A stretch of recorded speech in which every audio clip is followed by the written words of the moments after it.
One, two, three, the lawn feed. Welcome to another episode of the Lawn Feed Podcast. Collectively, we are three dads with a strong passion for lawn care. We deliver everything lawn care delivered to you in a simplified, easy to listen to way, in a space where all experiences are welcome, egos are left at the door, successes are celebrated, and here there are no failures. Here we call them learning moments, MOWMENTS, because we like grass stuff. I am Ope, Chris from Ope It's Mo Time, and this episode's going to be a little bit different. It's going to be me running solo today with one of our guests. Today, I am pleased to bring on the show, long overdue, Jack Carlin, Executive Director of the Turfgrass Water Conservation Alliance, otherwise known as the TWCA. Welcome, Jack. What's going on? Hey, thanks a lot, Ope. I'm delighted to be here. I'm a big fan of your show generally.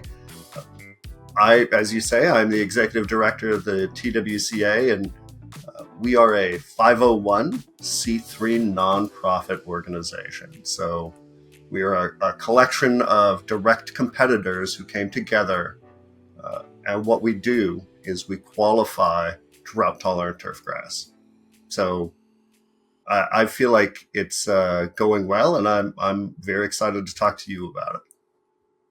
Yeah, and we're going to take a deep dive into that whole entire, it feels like stratosphere. There's a lot that can be covered. We're certainly not going to cover it all in this episode, but the goal here is obviously to get homeowners and people kind of a taste of what you're all about, what's upcoming, and more importantly, how people can learn more about what you do on a daily basis that you do day in and day out. So we'll get into who you are more with Jack, more on, of course, the TWCA.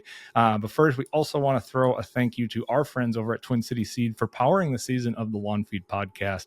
They are built on a reputation of superior service, accuracy, and sustainability with custom blending and packaging, high performance product, and the best part, a team of their dedicated experts that can help you with whatever you need. Twin City Seed is a North American leader in giving us DIYers the highest quality in premium and elite grass seed for your next project, whatever that might be. Save money on your grass seed through Father's Day and ongoing. Father's Day promotion is Father24 for 15% off on your order. And on top of that, receive free shipping by pairing that promo with free ship to 4. Twin City Seed proudly serves all of North America as well as Canada. Check them out at twincityseed.com and twincityseed.ca. Thank you again to our friends over there. So, Jack, I'm staring at an office space that we sat in this time last summer. Had a great chance to meet you and your family. I appreciate you bringing us into your humble abode. But I do know that you're a dad, and that comes within its own little realm of fun stuff. So before we get into grass stuff and sustainability and all of those different things, we have a little fun game here at the Lawn Feed Podcast called Dad's Wins and Losses, which we're going to get into. Dad's Wins and Losses is sponsored by our friends over at WaySafe Trailer Hitches. WaySafe is the only trailer hitch on the market with built-in scales that measure tongue weight to ensure the safest towing experience possible to keep not only you, but your entire family safe while towing. Use code TLF at checkout for 15% off in your order at way-safe.com.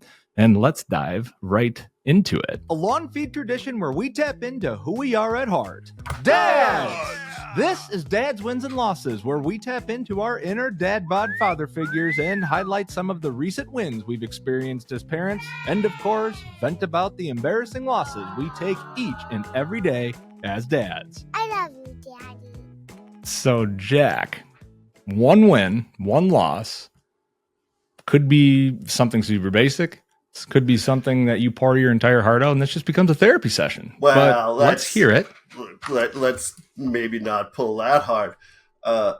So I don't know that as a dad I have any clear-cut wins. The best I could do.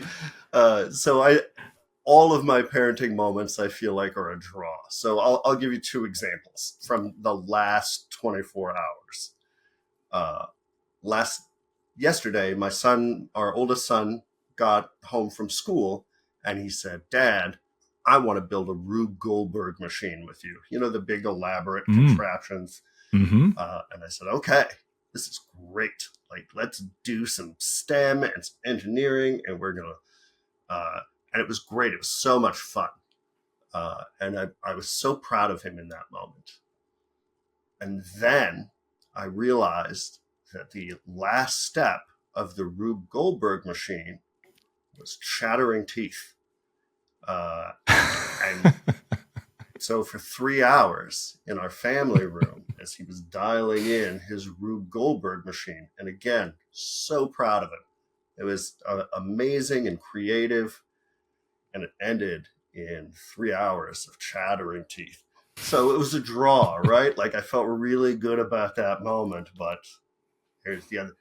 And this morning, with my youngest son, taking him to daycare, he's in the car seat behind me. He has a stuffed bull. And he's talking to his bull. And then he asks a question. And there's a pause. And I start to answer him. And he says, "Excuse me, Daddy. I wasn't asking you. I'm having a conversation with the bull." So proud of him that he can articulate that. But I'm getting frozen out of a conversation with my son and his imaginary bull. Definitely feels like a loss. Right. Been there. Yeah, the bull's more important than dad for sure. For sure. Yeah, it's cool. It is cool because when you see that click, it's like, oh my gosh, your imagination is going right. Yeah. A bazillion miles an hour. It's like, I don't know what you're talking about, but you seem like you're loving it. You are just trying to be a part of the conversation. And yeah, man, I want to know what the bull has to say too. Like, can you fill me in on the back? Maybe you can give me a transcript at the end. Right. Yeah. Right. Yeah. But it was very They're clear fun. I wasn't a part of that conversation. So No. That's fun. That's fun. Well, we are very pumped to have you on the show. And like I said, this is long overdue. And I think this stemmed from our interview last year. This time last year where we were just sitting and chatting through a whole bunch of grass stuff, going to field days and that kind of thing. But Jack, you're the executive director of the TWCA, the Turfgrass Water Conservation Alliance. And you gave a little bit of a brief go around of really what you're about and kind of the elevator pitch. But what is TWCA at heart? And really to our audience as homeowners, why should that be of significance to an average homeowner? What is the TWCA all about? Well, the TWCA is committed to water conservation and dedicated to preserving the ecological benefits of turf grass in our managed environments. So every lawn, every park, every landscape that you see in your community, so in your cities, in your suburbs, whatever it is, that is all providing valuable environmental service to the community. And TWCA identifies turf grasses that use up to 40% less water compared to the conventional varieties. So you can have all of that environmental service and use less of the resources that are in critical shortage in parts of the nation and in parts of the world. So really what we want to do is we want to be able to have the landscapes that people want and that they expect, but have them responsibly. So that's a combination of good genetics and good management. Our program evaluates the turf grasses through a multi-year, multi-site trialing process. And we have a third-party peer. Sorry about my Bond dog, too. She's going to be coming in and out. I feel like a Bond villain with her. It's all good. Love it.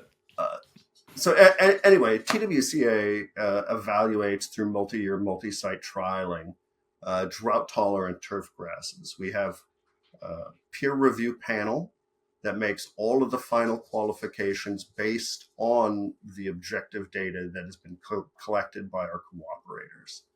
So it's a big. Each trial is a big endeavor. takes a long time. There are a lot of moving parts, Mm-hmm. and we really rely on our university cooperators and all of our cooperators to provide valuable data, accurate and valuable data.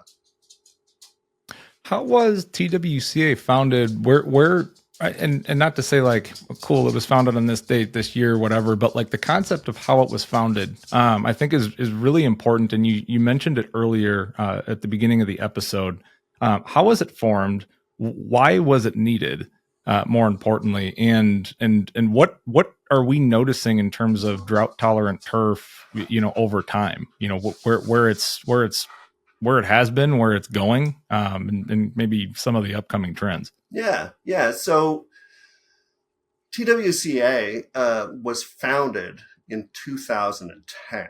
So we're actually closing in on our 15-year anniversary, and we're very excited about that. Congrats, that's awesome. Yeah, thank you. We're really excited. 15. That's a beefy number. Yeah. Well, and sometimes it doesn't feel like it because the trials take so long. It's like, oh, well, you've only done, Right. 3 trials, but it's a long time. So meaningful, yeah. Yeah. And so we were founded in 2010 by direct competitors. And so independently, seed companies recognized the need for drought tolerance within the turf space. And this was really sort of at the beginning of one of the mega droughts in California. And they each realized that simply promoting their own brands was not going to help them break through with regulators and into the governance space. And so they came together and they unified to create the TWCA. And the value of that for the cooperators is we are an independent entity.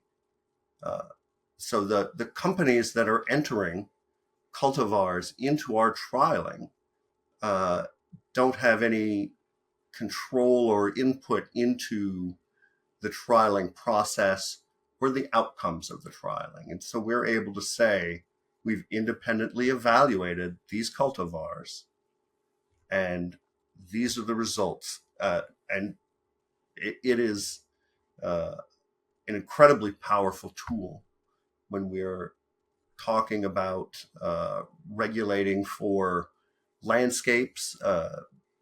California, most notably, has a well-documented landscape transformation program, places like Nevada. And so when you're regulating for that, if you can come to them and talk to them about with quantitative data and objective analysis and be able to say, look, this is what we've seen. And these are the savings. It makes it easier then to have a conversation about turf's responsible place in the landscape and how we can create that together. So that's our value. And that's really kind of where we came from. Yeah, and I think it's worth noting that it's very rare that you see a bunch and a band of competitors, right, band together. I think we saw a little bit of that during like the COVID years of like, hey, we need to be open and like those types of things too. And here's our like, here's why we should be open. But like outside of that, you don't see it that often. Maybe with like sports leagues and things like that, but it's a very unique. I found it very unique sitting on the other side here of just like, wow, but this is an issue. And it's a big issue. And it didn't like, there's the California thing and the Nevada thing and all of that stuff. But like, this is a global thing that if companies don't, and people in general don't necessarily get on the right side of, we could be staring down the fence at like, more consequential, things that happen to us, right? The different consequences that come our way because of things that we're effectively doing. So, but and you mentioned responsible turf care and kind of doing our part, as homeowners and things like that. But by responsible installing turf in general, but then managing it appropriately, right? That we know, you and I know that that's a big thing that people mismanage. But how big of a impact does mismanaged turf have in what the overall goal for what you guys are doing over there have on the general scheme of things? Yeah, so that is an excellent question, and that sort of cuts to the again to the foundation of TWCA. The EPA documentation shows that up to 50% of the water that is used outdoors is effectively wasted, is poorly used, poorly applied. And so the first thing that we can do is obviously start with good genetics, good landscape design, and then good follow-up management, making sure that your irrigation systems are working and making sure that you are watering appropriately for those drought-tolerant plants. Something that we've seen a lot of, and there's a study out of North Georgia Metropolitan Water District that shows that without consistent education and consistent messaging about responsible management, that drought-tolerant turf landscapes are not as effective or as efficient. And so as a nonprofit focused on drought tolerance in turf and landscapes, it's really important for us that we continue to message about the responsible ways to establish drought tolerant turf and then manage over time.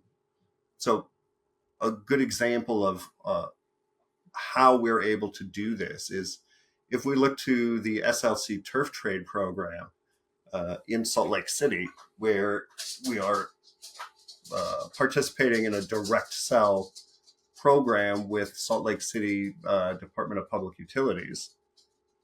We have a series of videos that help consumers establish their lawn. It's all about, okay, well, if you're going to replace your lawn, this is how you kill it out. This is how you establish it. Your seeding, your watering for establishment, and then long-term maintenance. Now, supporting that, the Utah Department of Water Resources sends out a monthly update for irrigation guides specifically for drought-tolerant turfgrass landscapes. So there's a conventional landscape guide, and then there's one, if you've installed drought-tolerant turfgrass, this is your watering guide for the month. So because they're different. Yeah, they're different. And if you water them the same, they're going to use the same amount of water. So, yeah. And I think that in our listeners, I think we try to instill that really, really well, where every lawn's different, right? Every makeup is different, which is why I can't recommend a specific fertilizer program for your lawn. But when it comes to watering, you have choices, right? In terms of what grass that you can put into your lawn. Kentucky bluegrass, for example, is going to be using much more water than a fine or tall fescue, as an example to that for cool season turf. And a perennial ryegrass is going to be using much more, and things like that. So choosing what you want to fit within your lifestyle and ultimately your goals is really important. And that's where I think TWCA falls right into, the average homeowner is, look, we've done the homework for you in a quantitative way, right? To basically say, this does X result if you do this over time. And I think personally, I don't know if maintenance is a big deal for a lot of people. I think obviously you want to low to medium, input turf, to go mow and fertilize and do all of those things. But where people really feel it is the water bill, right? Summer clicks on, and all of a sudden our irrigation systems have to go on to keep that turf alive, which ultimately has its long list of benefits as to why we need that. But we have a choice in terms of how that will fit within our budget and how that will fit in with ultimately the local landscape. So you mentioned the Salt Lake City Utah turf trade program. We'll get to that in a sec, but maybe this is a a direct question to that. 40% less water. Obviously, that's a big benefit for the homeowner, but are there any other like direct benefits to this in terms of installing a TWCA or a drought tolerant turf, let's say from year 1 to year 2 to year 3? What have you noticed? So what we've seen, and there's some research that is being done on this.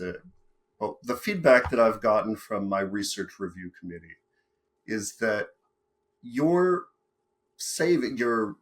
initial establishment, you are obviously going to be watering for establishment, and so you are not going to see a water savings in that period. Correct. And seed needs water to germinate. Yeah, you got to put it on. Yep. And you need to manage that turf for establishment until it is fully rooted, and that is one of the reasons that TWCA suggests in areas where you can that you try and establish in the early fall, so you have all of that winter to build that root mass and to build that healthy plant beneath the ground. And so in year 1, you will see some water savings. It may not be the full water savings because, again, the research is suggesting that the maturity period is a little longer than we had initially thought. So, for sure. But as you go over time, you will see your water savings increase. As the lawn is stronger and healthier, you will see it increase, and it will plateau with proper management around 40%. Now, your savings is going to be tied to the species to some extent. So if you are switching ryegrass to ryegrass, you're going to see probably a lower savings just because of the nature, the growth patterns of ryegrass. It's so aggressive, and it is such a fast grower that it just has a higher water demand. That's how that is. But yeah, generally, if you find a program or any product that has the TWCA seal, you know 2 things. You know that it contains at least 70% TWCA qualified material. And the other thing you know is that it has been evaluated and that it will deliver water savings compared to your conventional lawn. So, and you mentioned TCS earlier, and I know Twin City Seed is a TWCA member, and I want to thank them for their continued and long-term membership. But their TWCA qualified materials will all have the TWCA seal on it. So that is going to be why it's important and how a homeowner would be able to access that. But yeah. So the TWCA certifications, just if I can try to understand exactly what it is, right? So you have it sounds like it's a 5-year process saying we are going to test said cultivar and see and go in multiple locations throughout the country. And if it does not pass all of the requirements throughout all of those 5 years, it does not get said certification. Or if it fails in one location, but not the other location, and so on and so forth, it's tossed out. Yeah. So once you get through checkpoint 1 of all of that, right? Then it gets thrown into a bag. And that is what the homeowners are going to have. And a homeowner that sees the orange TWCA logo is going to say, cool, 70% of this bag. So in the case of a blend where there's maybe 4 cultivars, at least 70% of this bag is TWCA approved for 40% water savings for whatever mass is in that bag over time. Generally speaking, I think I got that right. So when that's awesome. I think the one question I did have is, do you just like handpick cultivars that just go into these tests, or do companies submit them to you like they would like an NTEP? Yeah. So how does that work? I forgot to ask that. No, and you know what? That's a great question because we are at the beginning of a trial cycle right now.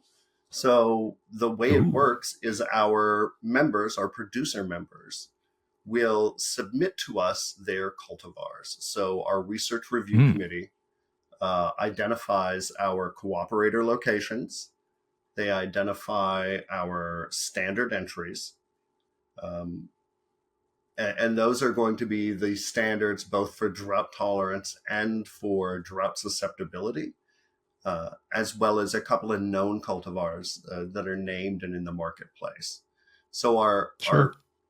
members send their samples to us. We randomize, we design the trial, package all the samples, and then we send them out to our cooperators. So this year we are going to be going with 6 cooperators, fingers crossed. And we can talk about that more in a little bit. We're going to be going ideally with 6 cooperators. 5 of them will be conventional drought evaluations. And they will get the seed and establish it this year. And then beginning next year, we will send them their what is it? What is the calibrated? We'll send them their calibrated cameras, and then they will begin taking digital images for analysis weekly during dry down. So we're going to get some day 0 turf quality data, and then we'll start getting that dry down data. So for a cultivar to qualify, it needs to perform within 10% of the drought tolerant standards at all locations for at least 2 out of the 3 data years that we collect. And if it does not meet that threshold, then it does not qualify. And that is an unfortunate circumstance and a point, a bone of contention every 4 years, 4 or 5 years for some of my members. And it's an unfortunate reality of the qualification process is they're not all going to make it. Well, and I think that's part of the checks and balances of like what you see on the shelf. Like, as bad as you want that seed or cultivar on the shelf, that doesn't make it drought tolerant. Is it more drought tolerant than probably some stuff out there? Yeah, probably, but it's not up to your standards. And I think that's what's important is saying, hey, these are our standards and here's the test that we do. And by the way, that seems like a lot of checkpoints to reach in order to get certified, which I think is pretty cool. It's proven, but then that's your standard. Yeah. It's black and white. Yeah, right. So I think that's hats off to you guys. I think that's pretty cool. Thank you. Yeah, it is. And that is one of the benefits to the program that I think anyway, is that we have a very clearly defined goal and we have a very clearly defined standard. And so as we come into every trial, we know what we're trying to accomplish, and we have that goal in mind. And even if those other cultivars don't qualify, they are still, as you say, probably better than 80-90% of the stuff on the market. But the secondary benefit of our program is that we have improved the drought tolerance of other cultivars that don't carry the seal. So I feel like in a real way, we are raising the tide of drought tolerance for all of the boats in the commercial space. Yeah, that was well said. I agree. I think, you don't notice the changes as much for the people who don't make the cut, but you are changing that market pretty substantially. To the tune of like when I was out at field days, I thought this was really interesting. There were cultivars and blends that I was like, hang on, how did that get TWCA approved? Like there was a perennial ryegrass in there, and I go, whoa, okay. And then you start to understand like, okay, of those, and here we go. And then I started to kind of learn more about it and the way you test and the controlled environments that you test. It's super interesting. I'm going to try to throw a video on like over the screen of like how they test, over this, but for those watching, but for those listening, one of the test sites, and you can go more into this, but it was like this huge tent that was like the sides of the tent were there to prevent any like moisture from rainfall coming through or anything like that, to control that. But then the sides were open, so you can have more control over wind and those types of things that you can test. And it there were hundreds of cultivars just under this like greenhouse type tent in the middle of a field. It was very, very cool, very eye-opening for me. In these little square plots of all of the different cultivars that you would normally see at these types of field days, but it was your controlled environment. Yeah. Talk to us a little bit about what factors go into it. You might have already said it, but say it again. I'm happy to. So as we're selecting locations, our research review committee will look at the species that we're evaluating. So each trial is just a single species. If we're doing ryegrass trial, we are just looking at ryegrasses. We are not going to evaluate tall fescue or blue. That's sort of a karaoke comparison that we don't want to make. And people are very tempted to make that, but that's not what we're trying to do.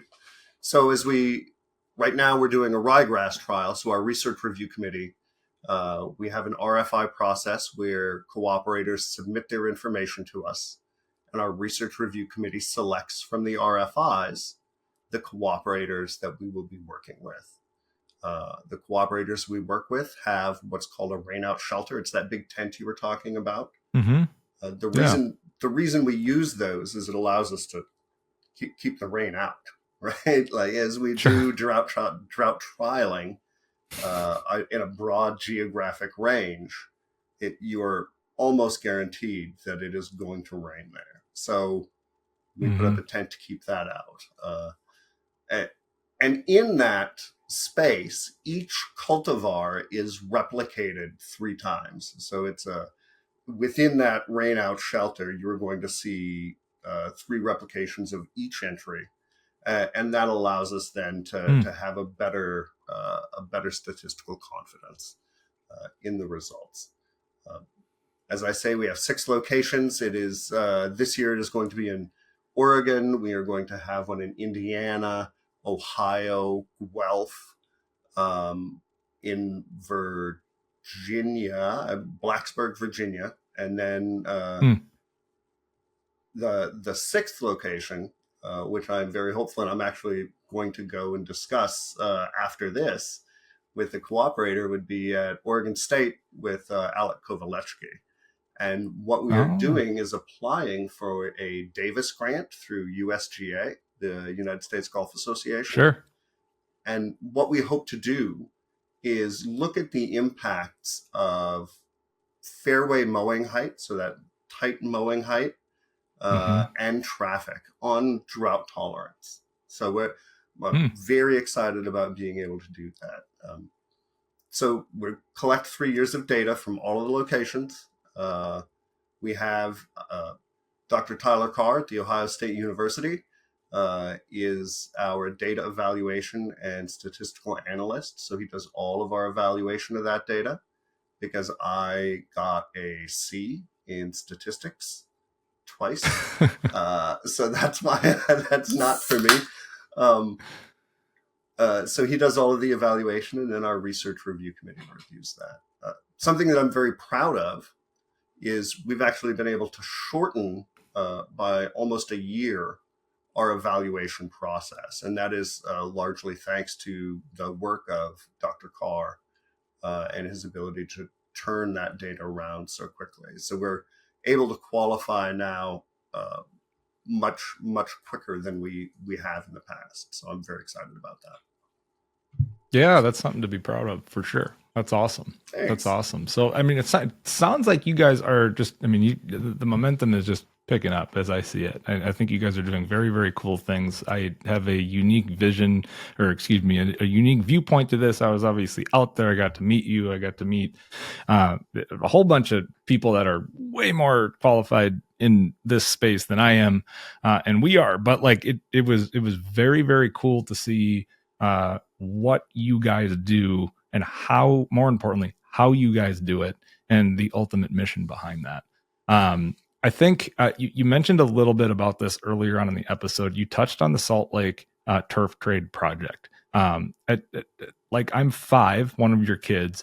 Explain to me what that project is, what you did in Salt Lake, Utah, maybe how you went about it, and the benefit and the impact that that program has had since inception. Yeah. So it's kind of a long story, so I'm going to shorten the beginning of it.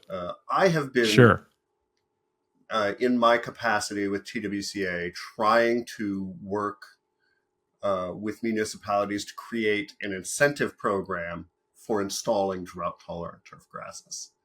And in 2015, I know it was in 2015 because I saved the presentation afterwards. It made such an impact.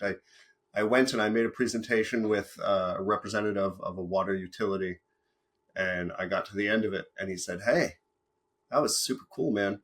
We're never going to do that. We just got done spending millions of dollars telling people to take their turf out, and we're not going to walk that back." So I was crazy. It was discouraging, right? Like it was a discouraging discussion. In about 2017 or 2018, I met Stephanie Dewar, who is the water conservation manager at Salt Lake City Department of Public Utilities. And she had been trying to create a drought-tolerant turfgrass program probably for about as long as I had been trying to do it. And she came to me and she said, "I want to get our residents to buy drought-tolerant turfgrass, and I want them to install it, and then we want to track the change in water use." And I said, Yahtzee. Sign me up. Yeah. Our mutual acquaintance and TWCA cooperator, Dr. Kelly Kopp at Utah State University, really facilitated the sort of the meeting and the cooperation there. And one of the reasons that Stephanie was able to launch that program, and then subsequently the city of Provo, the Hunter Granger Improvement District, and a number of other utilities that have then launched TWCA turf trade programs, is because of the independent evaluation, and because Utah State University and their Center for Water Efficient Landscaping was able to provide those very regionally specific guidelines and make the videos that we talked about and say, "Hey, look, this is what you need to do. This is how you're going to do it." So it was really the three-legged stool of regional extension, who is going to give you the best turf management information, government support and partnership, and independent evaluation. And that is how we were able to pull that together and make that happen. They've been incredible cooperators, and they continue to be fantastic cooperators.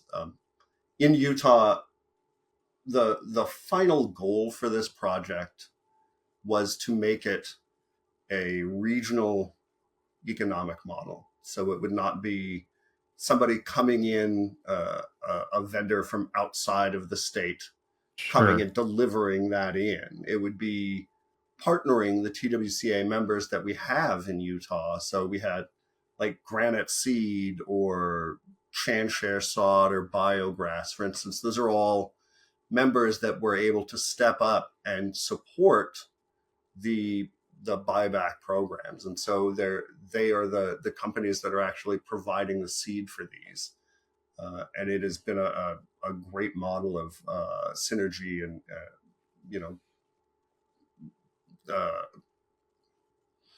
civic engagement. I think is probably the word that Sure. I'll use. And in terms of like results, so this is cool for me because it ultimately, like, inviting you onto a podcast like this, I obviously want our listeners to like potentially be in a position where they can help you if at all possible, right? Where Yeah. I'm going to ask for forgiveness on this later, but they can contact you if they have said connection that you just mentioned and try to connect the dots in fewer steps than you would otherwise be able to. Yeah, that's absolutely right. Our members and our partners, or people that are interested in it can contact me, and we are always eager to promote drought tolerance and to help communities prepare themselves for the future, because these landscape investments are not a short-term investment, right? Like you are making this change for the next 15 years, 20 years of your landscape. And so we want people to reach out and help us promote that at a larger scale. So yeah, absolutely. If you have a project or you are a municipality looking for partners in this kind of thing, I know a guy who is willing to be a part of that and is very eager. Jack, to where can people find you? I want to be able to have the right people be able to contact you if the bill fits there. Where can people find you? Well, they can find more information about TWCA at our website, tgwca.org, or they can email me directly at jack.carlin@tgwca.org. I'm sorry. Awesome. Yeah, so it's reach out, and I'm a chatty Cathy, so I'm happy to talk your ear off about whatever it is you want to talk about. Yeah, that's super cool. That's super cool. Yeah, that's going to be the key to, I think, a lot of these things is having some localized benefit and establishment from boots on the ground, no pun intended, or pun intended, one of the two. Yeah, so, it's okay. Like, we're dads, we can make those jokes. They're cool. Yeah. We can do whatever we want. There are no rules, right? So, where the points don't matter, whatever. Well, cool, Jack. I appreciate you coming on. This was super insightful for me. Hopefully, for our listeners, you felt the same. To have not only yourself, but someone representing the entire turfgrass industry, I think is really important. So, thank you for coming on, and thank you for stepping on the Lawn Feed podcast. Hey, thanks for having me. And you know what? I think it is so important that we as an industry continue our education and outreach efforts to everybody, the average citizen, because the truth is, even as a turf professional, I need help. I'm not a perfect lawn guy, and so I think what you do here is great. And thanks again for having me on. Yeah. Well, we know a whole bunch of guys that you can start following for different lawn tips, but that's for another chapter. But yeah, thanks again, Jack. You're always welcome on the Lawn Feed podcast. On behalf of the entire lawn crew, thank you again for listening to another great episode with us. Elevate your lawn apparel by grabbing a new Mowtime or Big Grass Guy shirt over at thelawnfeed.com using code BRAD15 to get 15% off your entire next order. As for me, I'm out. Stay safe out there. Good luck in this week's venture of parenthood, and we will catch you next time. Bye-bye.